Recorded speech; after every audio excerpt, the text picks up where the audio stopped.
Sup, it's your boy Big Reg coming to you once again from the shadow of the big house in Ann Arbor, Michigan. Coming to you once again gladly with a recap of another Michigan Wolverines victory, this time over the University of Maryland Terrapins. Folks, I'm not gonna lie to you, your boy was a little bit off on his prediction. I had predicted 62-9, but it was a little bit closer than that. The final score was, what was it, 34? I think it was 34-23 or something like that. 27. What was it? 34-27. 34-27. Oh my goodness gracious. You know who almost hit the nail right on the head? Yeah, me. No, our first guest. The one, the only, nameless guest. Nameless guest? Hello? Yeah. Do you want me to just say, told you so? What else do you want? Come on, go continue. Tight 10. Clothing. Holy smokes. Next, joining us from the desert, the one, the only, producer Jay Bizzle. It's getting hot in her, and it ain't just because of the Phoenix temperatures right now. So let's get to it. Holy cow, everybody's so restless tonight. Holy smokes. Why can't we just relax a little bit and savor this Michigan Wolverines victory? We're now undefeated, or I shouldn't say undefeated. Let me rephrase that. We're now 1-0 in the Big Ten. Joining us tonight also, this man, I'm telling you, the hood and the masks are getting tighter and tighter every time I look at his face. The one, the only, Mr. Squarehead. I'll say it. I told you so. This guy, the only thing you said was that Maryland was horrible, but they turned out to be a pretty good team. Next, joining us, this special guest. Oh my goodness gracious. This guy has so much to say. He started blowing up my phone with text saying, well, I need to get on the next show. I need to get on the next show. I need to get on the next show and speak my mind. So we have him here tonight. The one, the only, Spicy Mike. That was an ugly game. Very ugly game. Oh my goodness gracious. There's nothing ugly about victory. And finally joining us tonight, holy smokes, it looks like he just came in from an Arctic expedition. The one, the only, JC from Sunnyside. Holy smokes, Big Reg. Oh, just woke up from a little slumber. It's a little gloomy in this room, like it should have been in the Michigan locker room. The whole family is asleep, and I should be too, but you know what? The text just kept ringing and ringing, and the peer pressure, the pressure got to me. I had to join.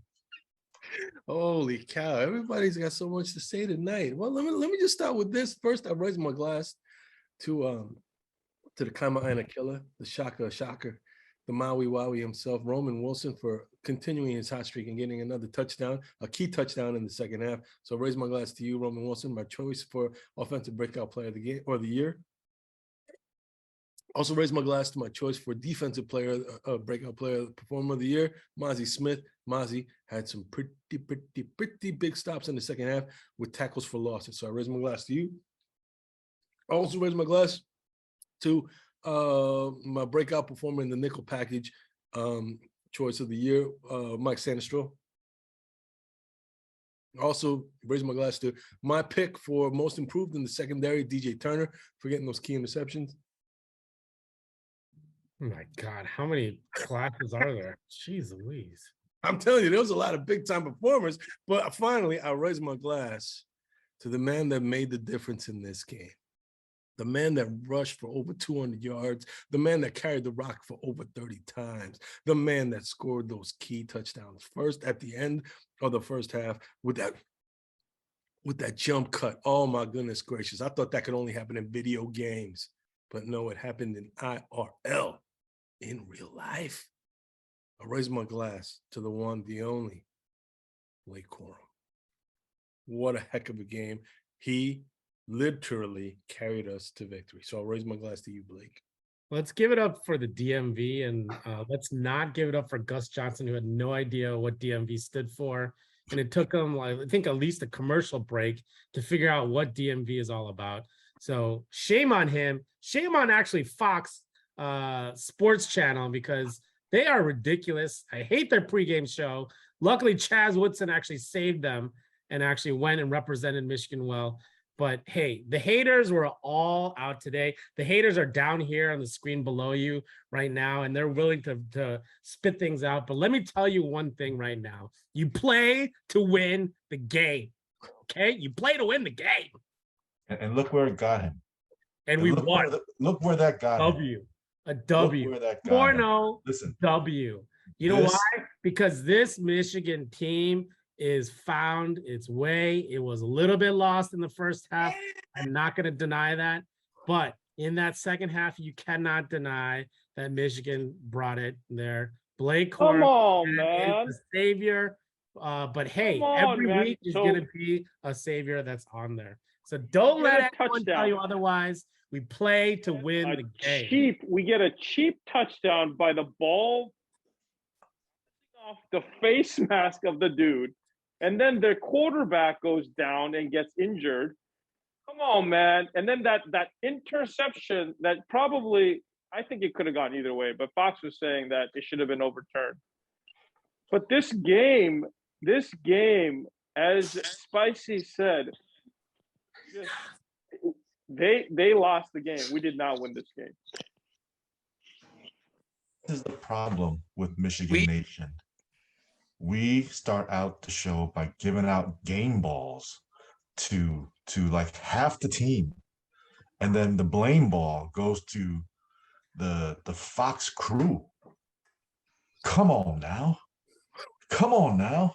We gotta keep it like it is. We gotta tell it like it is. Otherwise, we as a show lose credibility. Listen, people were here talking about winning by 50 points, and then somebody here increased their projection this morning by winning by maybe 60 points. Okay. Yeah, he said, remember, I think the quote was, "It's wet and gloomy and the balls are slippery here in Ann Arbor." Guilty as charged. Guilty as charged. You should have seen it in the morning. But Ann Arbor was looking really, really, it was a lot of rain. It was cold. It was wet. I thought for sure, that them slick balls would have an effect. And it did for the first play of the game. And I thought we were well on our way. You know what I mean? The one play that just epitomized this game is it was 3rd and 4 or 4th and 4, and Rashawn Benny had him wrapped up in the backfield and then just carried him. The running back just carried him like 5 yards for the first down. Just carried him. Come on, man. That was all right. I'll give you that. That was in the first half, though. But in the second half, you got to admit, the defense did a much better job in stopping them on the third downs. And like I said before, key players like Mike Sandestro, Mozzie Smith, two of my breakout performers in the secondary and overall defense, made some plays for tackles for losses. So come on now. You got to give it fair and balanced. First half, I give you, was not pretty, but second half, some adjustment. All I know is if these kids don't know how to tackle, it's going to be a long season. I can tackle better than that. I can tackle better than that. These guys are arm tackling and like little pass in the back and things like that. No. If they don't wrap up and what's the point of getting them in the backfield if they don't wrap up? That's the point of this defense. Like, they don't know how to tackle. And that was like the main point of this game. They didn't tackle. They didn't get them in the backfield. Yeah, they penetrated and they got in there, but they couldn't get them down. And they got 2-3 yards, and that's how much that they needed. A better team like Penn State, OSU, or any other teams, they're going to run all over us. They need to learn how to tackle. The kid is 235-pound running back. He lost 40 pounds in the offseason. It's not easy to tackle someone who's 235 pounds running in the opposite direction from you. So I don't think you could tackle him. No, I don't think you're better than our Michigan tacklers. It's called pick him on the knees. It was a test. And All they right. had to get through it, and they got through it with the W. No way. I'm up now. I'm up. No. I'm wide awake. I'm wide awake. We're not talking about DJ Turner trying to make a tackle. It's Rashawn Betty. Okay. Red The shirt high freshman. 4-star Red nose shirt tackle. freshman. Red shirt freshman. What Yeah, did yeah, Mozzie Smith yeah. do? Hey, He what did was Mozzie Smith do? 200, What did Mozzie 80 Smith pounds. do? What did Mozzie Smith Listen, do? what Hey, happened you was got I people on the called it. team need to learn. I called it. I called last week. I said Big Reg is like Big Reg playing Maria and Mofia in one-on-one basketball, right? Now he went up against Spicy Mike, right? Big Reg went up to Spicy Mike. And when Spicy Mike started doing other things, Big Reg had to adjust. And it was hard for him to adjust because he couldn't do the same things he did against Maria and Mofia. It was a different all thing right, today. first half I'll give you. But come on now, second half, they did a much better job of tackling and making big plays. You can't deny that. Sure, they still got scores, but like I said, Sandstro was getting penetration. He was making the plays, making the tackles. Margie Smith was doing the same. And in the secondary, they were out there making plays. So yes, the first half was more of a struggle. I'll give you that. But you got to tip your hat for the way they came back in the second half. I just want to say it was underwhelming and disappointing. Oh, But we are Michigan men and we celebrate all victories. No, but we wanted more than this. Everyone did. Many people expected more than this. But we still scratched out a victory. And in some ways, we had to weather the storm and be kind of braced for squeakers, one game down, move on. I mean, honestly, improve. even the first half, We got the W.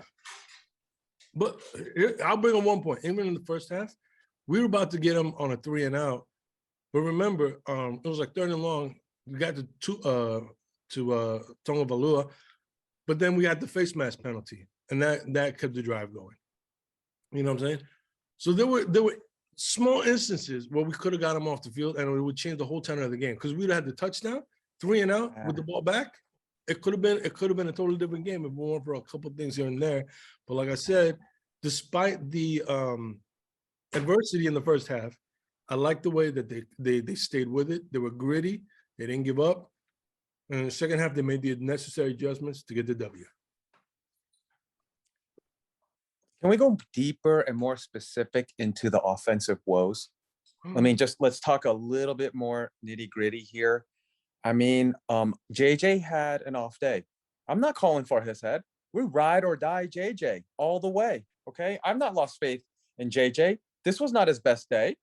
All those gaudy stats, they went down a notch or two. Okay, that's fine. I still like our chances with JJ down the stretch and this end of season. I'm good with that, okay? So sky's not falling. JJ will be fine, but he didn't connect on those deep shots, but I think we all know he will. He will. And when they drop 8 in the box, or not 8 in the box, when they drop 8 DBs back, he's got to play more like Talia did for 3 quarters and take what it gives. That's why Blake Corum's best friend right now today is JJ, because Blake got a lot of his stats because there just wasn't a lot deep. So kudos to Blake. We love Corum. Big heart, broad shoulders. Love it. So next week, different game plan, different outcome, still a W.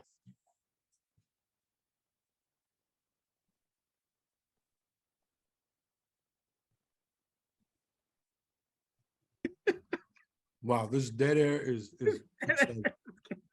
All right, I'll fill up the dead air with this, what I got to say. This was, in a lot of ways, this was a kind of game that we would have lost in prior years because we didn't have playmakers who could make plays. But this one we pulled it out because, like I said before, Blake Corum, that jump cut on 4th and 1 or whatever the heck it was, that jump cut to get the touchdown right before the half, that was a key play. And he showed his quality. When the playmaker can make a play like that, it just uplifts the whole team. And then at the end of the game, where again, he busted out the long run for another touchdown. So I raise my glass once again to Blake Corum for showing the quality of his play. Hey, let's be honest though. Those 2 jump cuts for touchdowns, that wasn't a play call. That was him making the call and saying, you know what? Nothing's up in the middle, so I'm gonna jump outside. So kudos to Blake for actually taking initiative, because otherwise, if it was like one of our freshmen or some redshirt guy, they would just have slammed right up in the middle and gotten stuffed on there. So Blake saved us twice with those 2 touchdowns on there. If we're gonna get nitty gritty, because shirtless guest wants to get nitty gritty, our offensive play calling was horrible in the first half, and then it slowly started to trickle a little bit, but still, like, Maryland knew their game. They said, you know what, we're going to stay not man-to-man, we're going to go in zone, and JJ had a tough time. He couldn't figure out where to throw the ball, and then they finally figured out, hey, let's stop some of those wide receivers, do that crossing route. Roman Wilson scores on a touchdown on that crossing route. There's things to learn, and we knew this. And our offensive coordinators now, they don't have a crappy team to just play man on man and to burn them with that. So they got to figure these things out. So I consider this a learning win. I consider this a growth. And I, in my prediction, I didn't go too wild with it, but I knew that they were going to have some issues and to learn from them. So I'm still hopeful. And knowing that JJ missed 3 touchdown passes, because the guy was wide open, I'm okay with that, because Cade wouldn't have, maybe he would have thrown one of them into double coverage, but at least JJ was willing to throw it out there, and we just need to get the timing down on there. So kudos to the offense and learning this year. This game. Can we just go 1 week without bad mouthing Cade McNamara, please? Can we just go 1 week without it? I'll raise my glass to Cade McNamara. No, hey, I'm with Big Reg on, Cade would have managed that game a little bit better. As much as I like JJ, he has the upper hand. He's a better quarterback. He made some stupid mistakes though. Like, he has no internal clock right now. He doesn't know how to throw the ball away. And on top of that, we need to get rid of these 2 offensive coordinators. Like, we need to just stick with one, get one of them to go, and to make sure that they are right where they need to go. This 2 coordinator stuff is not working one bit. Like, there's no fluidity. There's just none of that. Like, you're doing one thing and another thing, and like Come on, man. Come on, man. I didn't hear none of this 2 offensive coordinators suck crap for the past 3 weeks when we were scoring 50 to 60 points a game. Come on, man. I could have scored a touchdown against those guys. Man. Nobody was talking about the dual offensive coordinator not working when we were scoring 55, 60 points a game. This 2 coordinator stuff needs to get the hell out of here, and we need to pick one and have him call the plays. That's we can't have this. Is nobody gonna talk about Tukuluku being injured in the second half? And this game could have gone in a very different direction if he were not injured. I mean, that's part of the game, bro. If you're going to be a Big Ten quarterback, you got to be able to stay. Right? I'm just saying that's how poorly this game would have gone and how we played, and the hype that you guys were all on. Some of us were saying, let's just tamper down some of these expectations. This game could have easily been a loss at home against Maryland if Tua did not go down. Oh, that's ridiculous. That is a ridiculous.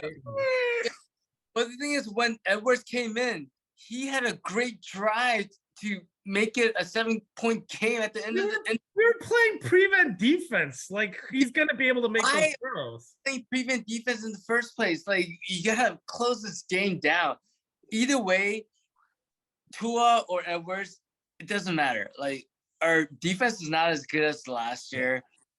Our front or without Aiden, and without Ojabu is sad. It's just sad that there's no penetration whatsoever. Our defense is pretty poor. Our offense needs a lot of work. The way we're going right now, there's a lot of work to do. A lot of work to do. A lot. Hey, So I'm not. you I'm think not. I'm you- not debating. I'm not debating the fact that is Michigan a better team than Maryland? Yes. Right. We came out with a victory. Yes. Are we a top 5 team? Right. I don't know. Right. The luster from the last 3 weeks, the you know the facade, right, of this like 55 points a game Michigan offense juggernaut. I don't know, right? And that's what I was saying last week. Like, um, shout out to JC from Sunnyside for being the first person to maybe call out the maybe concern or the questions around, is Michigan really what we think they are? Right? Holy cow! Chasing Don't from get it. Sunnyside, taking I don't get it. that. Oh my god! Okay, fine. First of all, One first of of all, the first. One of the first. One of the first. Who in their right mind gives himself a shout out in the third person? That's just crazy talk. Who does that? That is nuts. Meanwhile, he probably literally fell asleep and only woke up because of the text that we sent for this call. And now he's claiming that his family is sleeping. And you're ridiculous. Go back to sleep, because you're not adding any valid points here on that. You're delusional right now. But I want to go back to real quick. Spicy Mike, if you felt like, I don't know, let's say our defense was like at a 7, right? After game 3, our defense was like at about a 7. What do you think after this game? Do you think they dropped? How far did they drop? 7 Dude, out of 10. they dropped to at least like a 4 or 5. Oh my God, you gotta be kidding me. They pressure anyone. Tua, before he got hurt, he was running all over the place. They couldn't get any pressure. Defense, the DBs were mediocre. Linebackers couldn't do anything. They're running all over us. Dude, this defense is a lot of work to do. Without Ojabu and Aiden, there's no pressure. DBs, I would say this: DBs are better than the linebackers and defensive line. That's all I would say. Other than that, we have no pressure. They play, you can just pick apart our defense and you'll be good. Like, we need way more pressure for us to be a dominant defense. Defense is the issue right now. Like, offense is a kind of a mediocre offense, but defense is, dude, we lost a lot in that defense for last year. There's no doubt that we lost defense, but I do not think this is a 4 out of 10 level defense. I don't know how you can say that looking at that game, but they still caused turnovers to have happen. And then they did get pressure to the quarterback. They just couldn't wrap up. I mean, it's just a minuscule look at what total package that they actually brought to the game. And towards the end of the game, to be able to do that, how did they let the last touchdown happen? I mean, I think that's more of a defensive call. They were trying to play back. The guys dumping the ball all over the place in front of them, but they kept it to that. It was a good touchdown, I admit, for that pass. I think it was to the tight end or whatever it was to get that in there. But there's no way this team defense is a 4 out of 10 now. That's ridiculous. And you say that you could be part of that defense to make it better is even more ridiculous. To tackle better than some of these guys on this team. That's all I'm gonna say.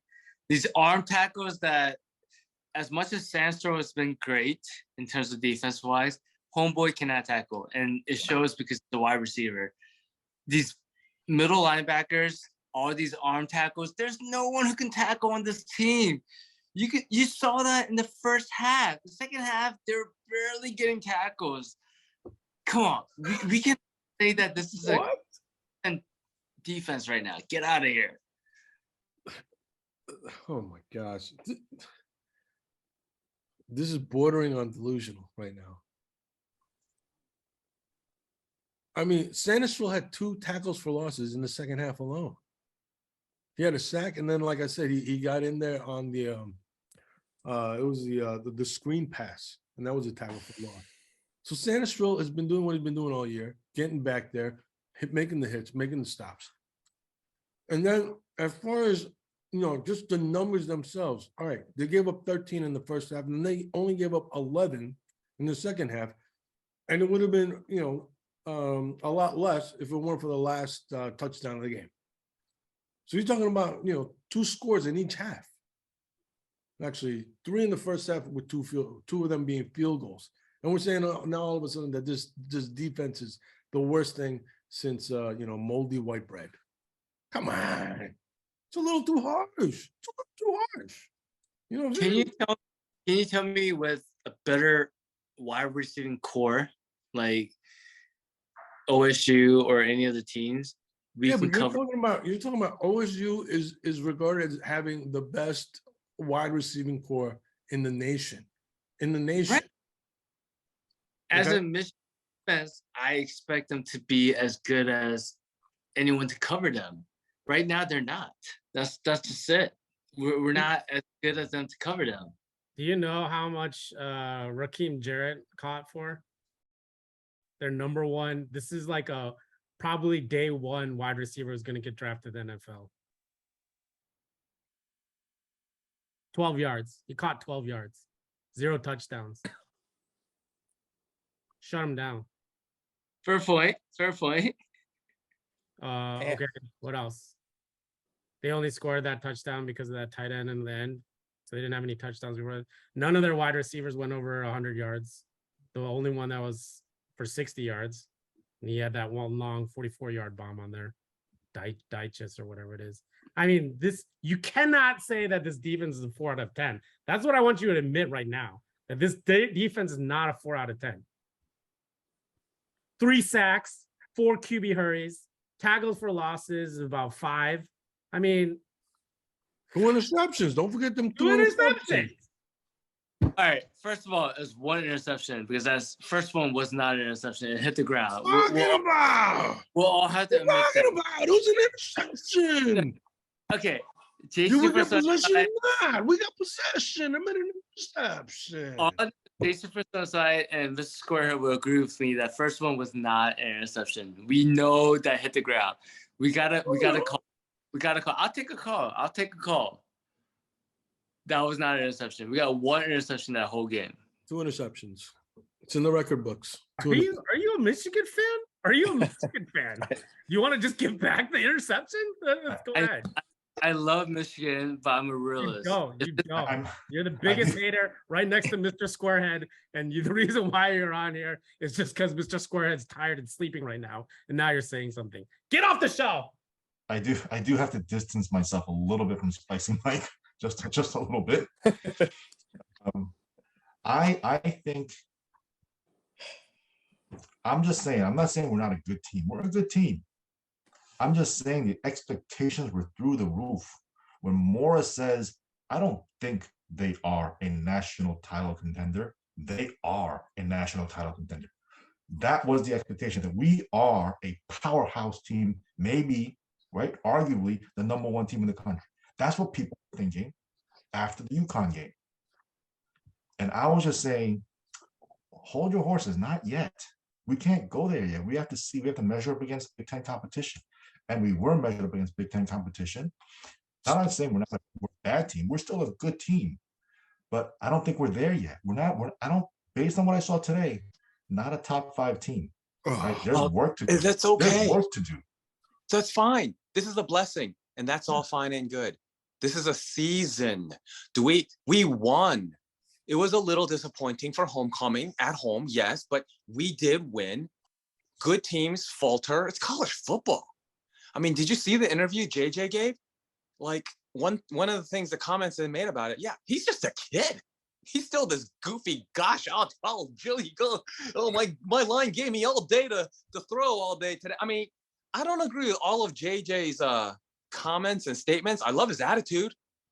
But he's growing in almost every sense of the word.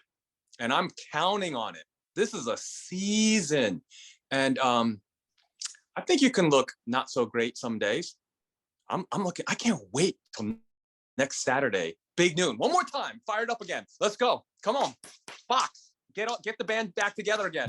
Big noon. And hey, go blue. Meacham. Hey, that was quality point. Yeah, I know you want to trash Fox and the whole thing, but the Michi tears. Where are the tissues, man? Come on. Hey, they took Rinaldi from ESPN, all right? So that's not a Fox. That's not a Fox segment. Fair. Well, regardless, that was a very very moving story of Michi. Raise a glass to you. Keep fighting, brother.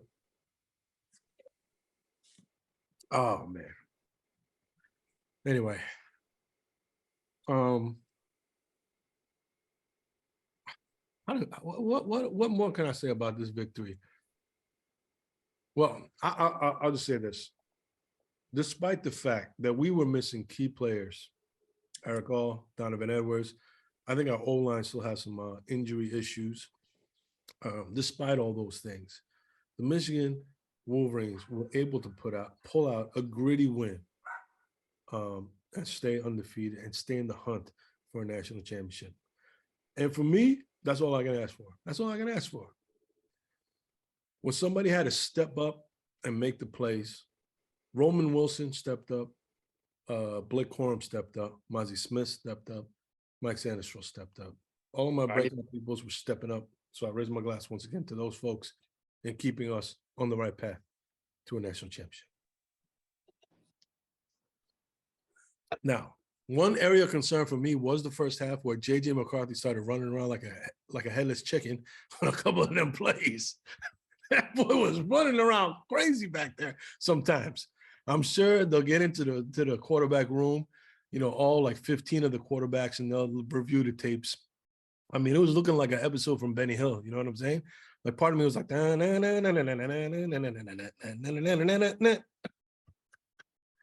sorry, but he can't make something out of nothing. So if the play calls are not getting the receivers open, what do you expect him to do? What do you expect him to do?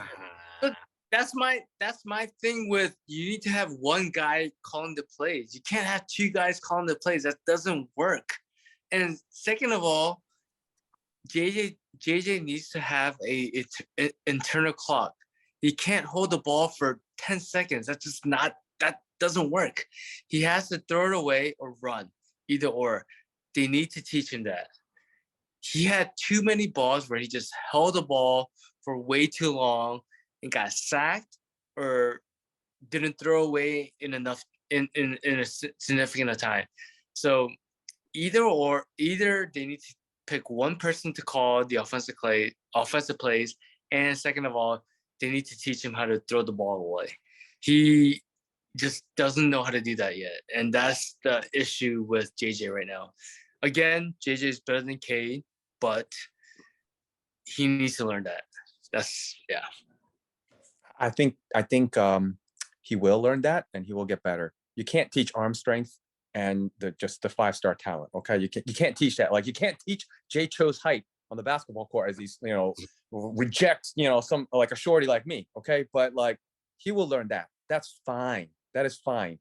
I'm not so sure about the two play calling thing. Maybe Joel Klatt and you have a point there. Maybe not. But I'd rather have those two guys than Gaddis. Did you guys take a peek over at the Miami drives and their scoring? Oh man, they're already. I don't know. We'll work it out.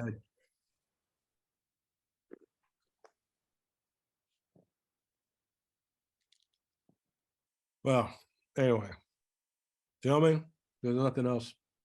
Should probably wrap this up. Any final thoughts?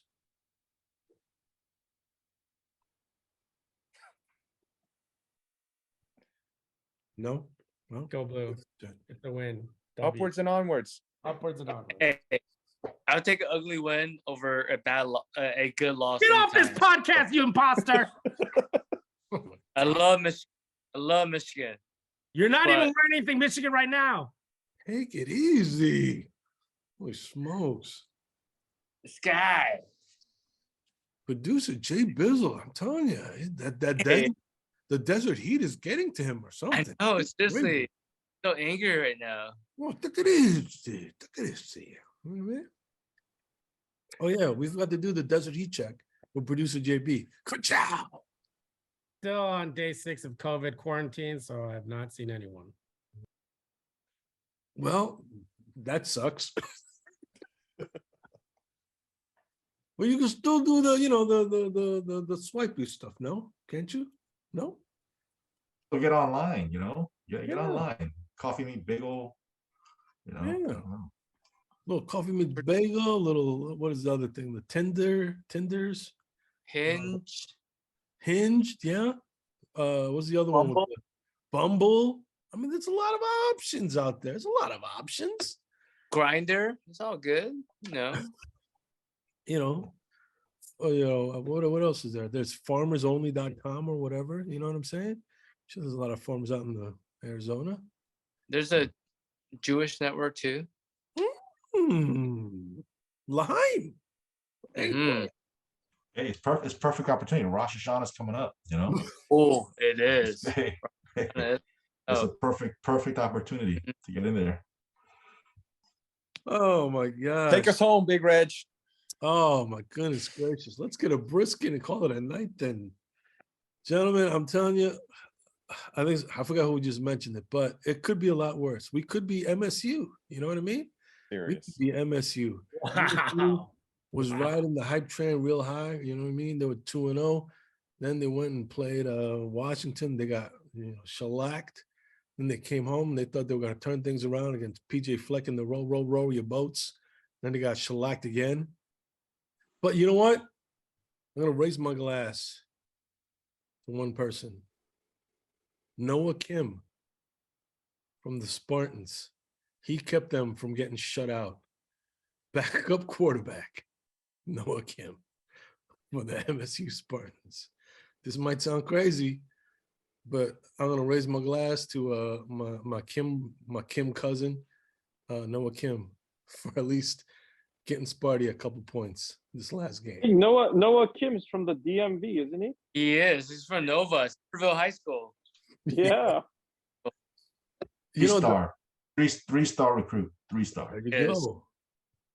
It's so ironic that all the Koreans, that have major roles in college football right now, all go to all the schools I hate. Marcus Freeman graduated from OSU, head coach at Notre Dame. Tyler Buck, whatever, what's his name? Buckner? Tyler, Something. yeah, that guy also at Notre Dame, and now Noah Kim at Okay. MSU. Telling you, can we get some Korean dudes to go to the U of M, please? Come on, let's get it done. Let's get Hey, it. Not good enough. Not good enough. Hey, I was a half a star, so we're good. Oh my gosh. Anywho's, gentlemen, a win is a win. We could be doing a lot worse, and I'm glad that we're not. So I raise my glass to staying undefeated and to getting the job done. Finally, once again, I raise my glass to Blake Corum. That young man not only shines on the field, but off the field as well. He's the kind of person that you want representing this university. So I raise my glass to you once again, Blake Corum, and the fine job you've done so far in being a Michigan man. And we say, go blue. Go blue. Oh, Wow, so many people still so salty about a win. Come on, lighten things up. Anywho.